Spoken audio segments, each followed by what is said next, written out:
we're driving a rotary powered Dodge Colt, bro. We're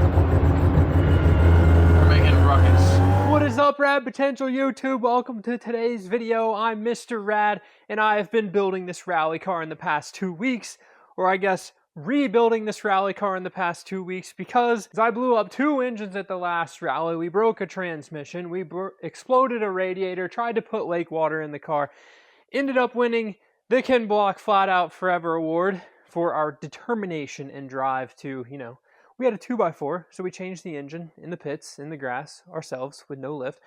But our drive and determination, well, that drive and determination has had to continue in the shop because I'm Mr. Rad, the rotary guy, not Mr. Rad, the 4G52 weird Mitsubishi forklift engine guy. So I have no more spare parts, but there is one more event left over Mountain Rally in Tennessee. It is literally this week. You are seeing this video. I am loading up to go to the rally, and I have not wasted any time since I saw you guys in the last video getting this car completely put back together. So here's what I've done since you guys have seen it, and y'all will get some little tidbit action shots of this while I summarize it.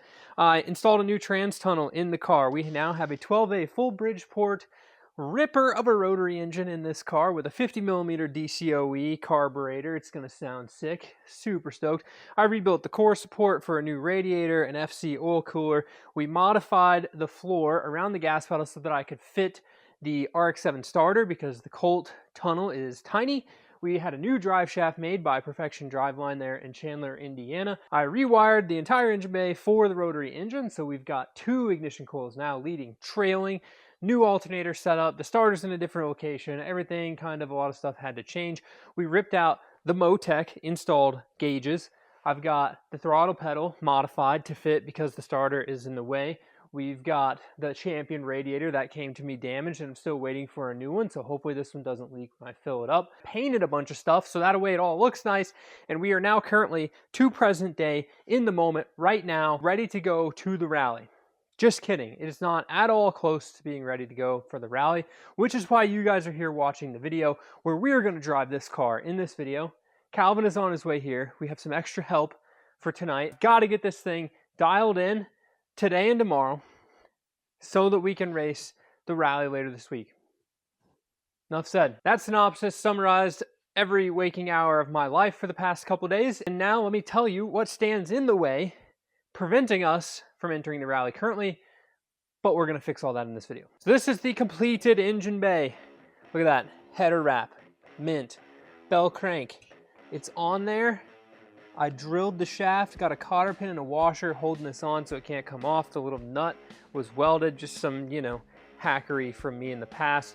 We've got the alternator currently unplugged because I was running lights, but alternator, everything wired up. Coolant temperature sensor, get fired up for that. Clutch fan, which I'm going to have to trim the clutch fan and cut the water neck off actually in this video because this and this, you know, they're not lined up. So we got to shorten this, put the hose up here, run the hose over there. It's going to look something like this right here. Notice, boom. Then I just need a straight piece to go from there to there. Also notice the fan is going to hit the hose. So I got to chop the fan blades off, which will be fine. We'll make it work for now. The car's wired for electric fans. I'm gonna bring some, we can put them on if we need it. Probably my favorite part of the whole entire swap is my new versatile core support. So radiator, oil cooler, all removed. Got some DEI heat wrap on the oil cooler lines where they would potentially rub on stuff. The only complication with this whole setup is now the grill doesn't fit because the oil cooler is too far forward. So we gotta trim, or we'll just modify how the grill mounts so that the grill sticks out a little further. And because there will be no other Dodge Colts at this rally or probably parked next to this thing for a good while, you won't notice that my grill is in a different location because nobody knows what my wish.com version of a Ford Escort really is. Interior wise, check out the tunnel. So transmission is a 1979 5-speed. Turn my lights on, you can see, y'all saw me modify it, but look at this, pedal barely clears. Ideally, my foot doesn't get stuck right here, and that stops me from getting the last 10% of the throttle. I tend to drive with the bottom of the pedal though, so that's kind of just how my footwork is. We got functional gauges, all of them are working. Stoked for that. A little bit low on voltage though. Everything else, a couple creative zip ties. Calvin's coming over to seam seal all of this to be a huge win. I kind of hit my brake bias knob with a grinder once, but that's okay. Everything else is cracking off. I actually vacuumed it out. So new heater lines and stuff because of rotary swap things are in different places now. So we had to move stuff. Anyways, interior is that. I do need to mount the shift boot and I need to find a shifter. So we're gonna go on an adventure to find a shifter really quick. Oh, as we go out here to raid one of my parts cars for a 5-speed shifter, the Rotary truck will be coming with us to the rally as our recce vehicle for Calvin because I won't be there for the first and second days of the event. I've got a funeral to go to, so I've got to handle all of that Thursday and Friday, and then I'll be out there to drive, you know, for the event. So parts car searching. We need a shifter for a SA, which there is a shifter in this car because there's a transmission in that car, the red one. But I think I should have a shifter just laying in my silver car maybe. This is the actual car that that engine and transmission came out of, guys. Get fired up.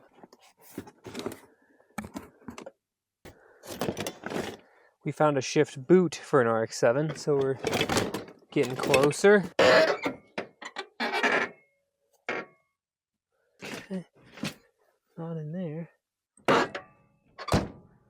This is where this also gets really fun. It's like I moved from Tennessee up to Indiana, new shop, closer to my family, whole deal, which meant I had to pack up, oh baby, everything. Hey yo. I found one. I had to pack up everything and move, right? So that means all my stuff. Oh, nice. That's lovely. There's live creatures in that box. Better out here than in the garage. It's an SA shifter because it's bent back. It's got the bushing on it. That's a win. We got the spring and I've got the retainer. The only thing that sucks is I don't have the bushing that goes on here. There should be a plastic bushing on that. Otherwise, this thing gets all floppy. Whew. Okay, I located another shifter. However, if you notice, click it in gear. It's got play. That means there's no bushing. So it wouldn't help me to take that one apart. I don't have a marking on this particular transmission right here. So that means that this one is most likely a good transmission. Whenever I break a transmission, or in the past when I do, or just, you know, I've broken a lot of transmissions, I write bad in big letters on the transmission and then what's wrong. So like I've got one around here with a broken third gear, I've got another one with a bent shift fork, and I've got another one with a bad second gear synchronizer from 9,200 RPM shifts. But, you know, other parts might be okay from the trans. Tail housings, change those over to FC transmissions. But broken Series 2 transmission, this is a 1.6 Colt transmission. That's an SA 5-speed, but that shifter doesn't have a bushing. So we might just have to go bushingless, which would actually really suck. So I call this making a mess, trying to find something that's most likely not where I'm looking out of the top of my toolbox. Because, you know, everybody just has that clutter zone. I need a shift knob. We can't just be rolling around all James Hunt broken gear lever, you know. But rally cars, guys. My original 1979 RX-7 rally car, I guess it was an 80, call it the banana. It had a screwdriver handle as the shift knob. It is in our best interest of time management to take this maybe 5/16 nut driver that I probably will never use ever in my entire life again. And I like the handle on it because it's a Stanley 1/4 inch nut driver. Looks pretty old and fun. So we're gonna cut this off and pull the shaft out of it somehow, and I'm going to drill and tap the bottom of this so that it fits onto here, so that I have a screwdriver shift knob in the Colt, because that's what I had in the first RX-7 rally car that I, you know, ever drove. Thank you, Scott Justice. I believe he watches the videos. And he was there when I crashed the Colt at 100 Acre Wood. So I don't have a tap for this size, or at least I can't find it currently, and this is just plastic. So I'm running a bell housing bolt down in here, which is the same thread as the shifter, to give this some starting threads, and then I can go put this on. Sometimes, guys, you got to do the things that aren't necessarily necessary, but they're necessary to give you the motivation to keep working on the things that ultimately you're like, but that's gonna kind of suck to do. So I want a screwdriver shift knob. I've got to trim my freaking tunnel to fit this dumb shifter thing in here some more. Good to know.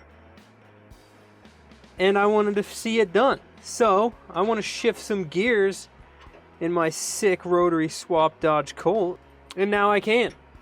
Check this out. Clutch functional, shifter not perfectly functional, but you know, she's a little sloppy.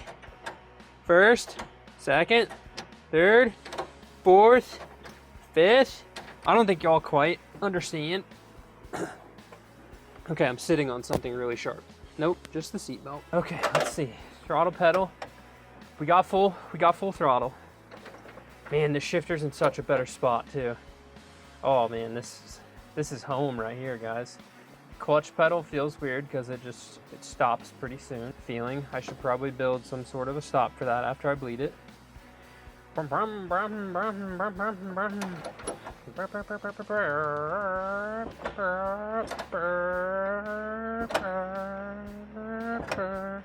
Oh, that'd have been a money shift.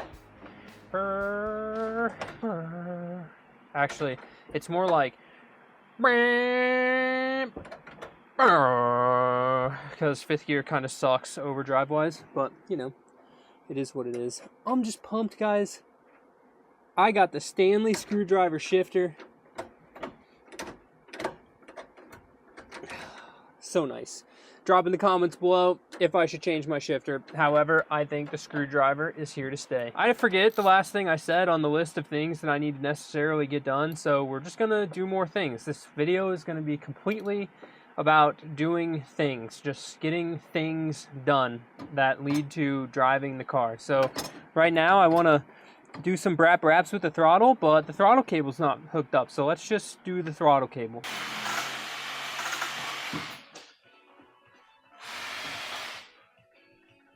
It's highly likely to get smoked by the fan.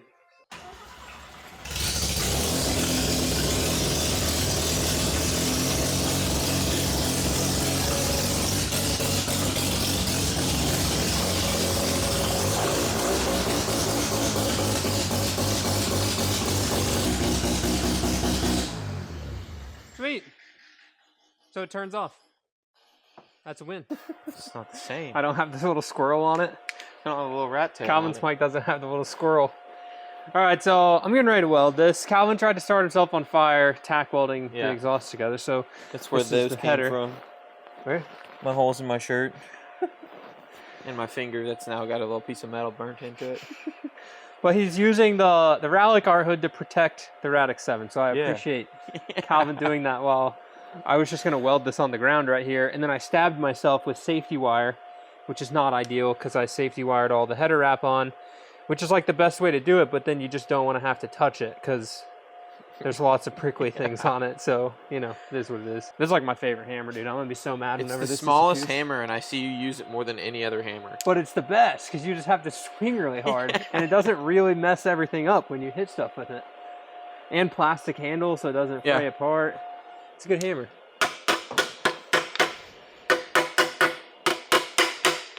It's a rally car, guys. The exhaust is completely a consumable on our car. It's just the slowest thing. It gets destroyed. It gets hit by everything first. Yeah. Crank this up.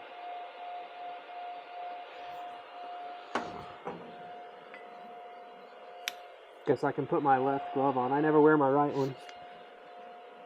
I like my fingers. I wear my gloves. You know what that sound is? Bubblegum. That's the sound of running out of welding gas right there. You should have said something. I'd have brought my tank. Yeah, it's fine. Sweet, done.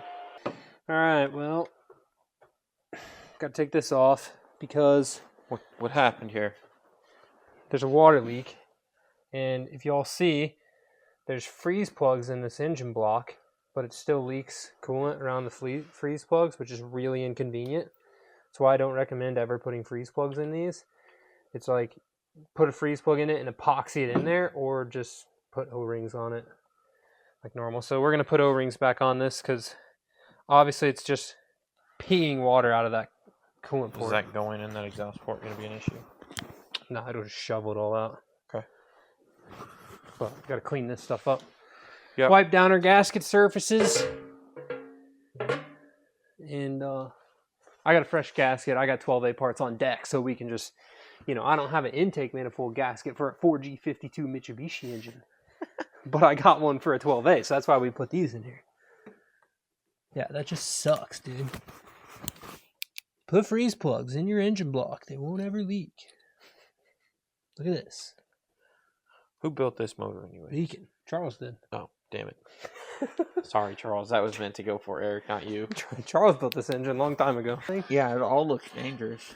I put safety wire all over it. I know. That's why I said it looks dangerous. Wasn't going to have that header wrap come off. You'll figure it out. It only goes up in there really one way. It is just so nice looking down in this engine bay, being so familiar with what's in here. It's not foreign. Yeah, this isn't a weird 4-cylinder thing that I just like. I sit there and look at it and I'm like, rocker arms, camshafts, all these things I don't want to ever deal with. Calvin, what are we going to do? We're going to go make a lot of noise and hopefully not piss the neighbors off. It's not that late yet, I don't think. It's like 11. Whatever. I mean, they do have young kids, so sorry about you, but it's the night before the rally. This thing's got, a couple nights before the rally, but basically the night before the rally. Yeah. So we bled the clutch. Drive shaft is in. In theory, this thing should move right now under its own power. We topped off the coolant. We fixed the coolant leaks. We got the header on. Drive shaft's in. It should drive. We'll see if it moves forward and backward, and then we'll move the RX-7 out to go for a little make the neighbors mad stroll. Unfortunately, the oil pressure gauge is not working, except for the one on our Motec over here, It says which all says is good. So here you go. You want to steal the rally car? Main power on. Give you a little screwdriver, a jangle. There is no clutch safety switch, but it's going to sound different than it did a second ago because it's not open header.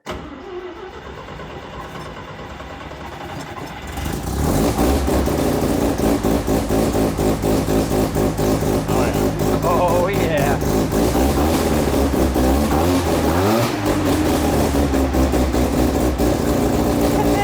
You can feel the airflow out of the vents. Yeah? Oh yeah, you can. Yeah. All right, moment of truth.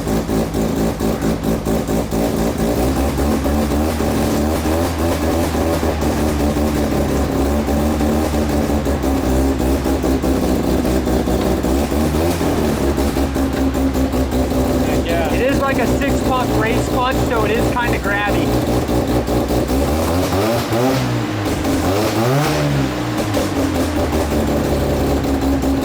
Dude, the grabs are back. So bummed, so bummed. All right, let's move stuff. Yep.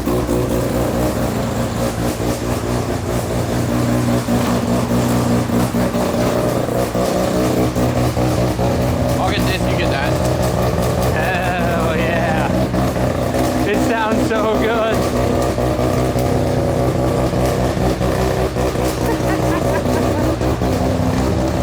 So good.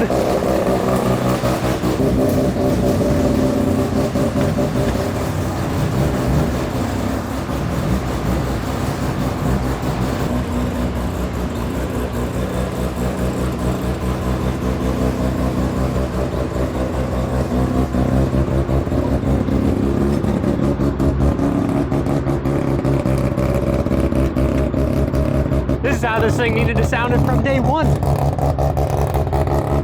Hell yeah! Dude, we're about to really make some like neighbors in the Tennessee forest real mad because this thing's pretty freaking Yeah, loud. hopefully we don't have too many quiet zones. Yeah. Because that's as quiet as it gets. Yeah. Hell yeah. Feel the clutch though, it's real grabby. Yeah. We remember from the silver cars, a little grabby. Alright, come here, Letty.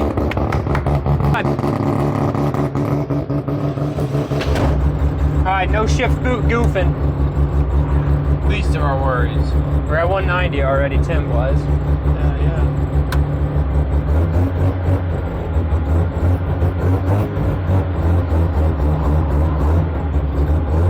God, when we're driving a rotary powered Dodge Colt, bro. We're making a ruckus.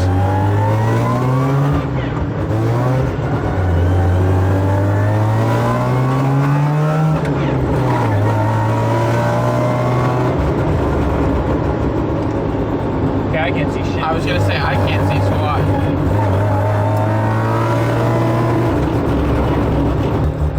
I'm gonna do a donut.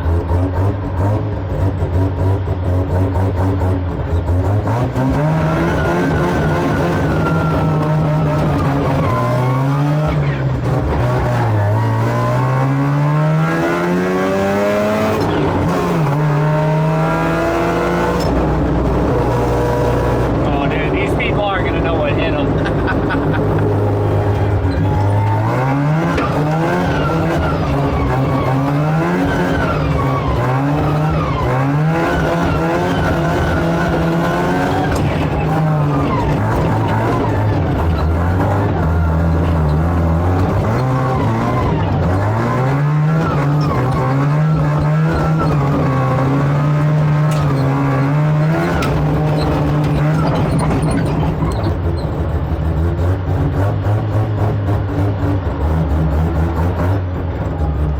Hell yeah, boys.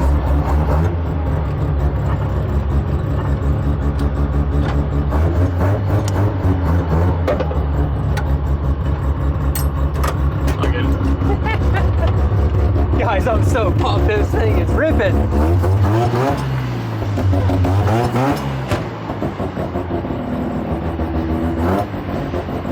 Definitely gotta fix like my sticky throttle cable. I latched it. Well, that's silly. Sticky throttle cable. Okay, we can fix that. Oil pressure gauge not working, but the fuel pump's on, so we have oil pressure. Good. Funny noise from rear end. Somewhat normal for this car. We're sitting at like 190-ish on the coolant temps right now after we're ripping it. I bet there's an air bubble in there or something. So, have to deal with that. Clutch feels good but weird because it doesn't go all the way down, so I gotta build a box or something.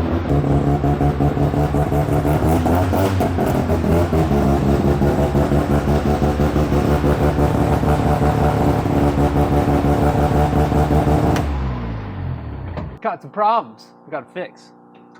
Because we can't be having the fuel pump run when the engine's off. So my ignition switch is off right now. The pump's controlled by the oil pressure safety switch.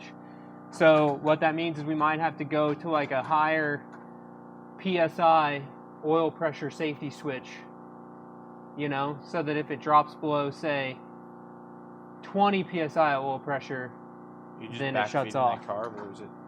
Yeah, I mean, or right now there's a short somewhere and the wires came off and it's dumping fuel out of it too because it's just sitting there. Yeah, that's why I was. Yep, so the switch is telling it that it's on right now.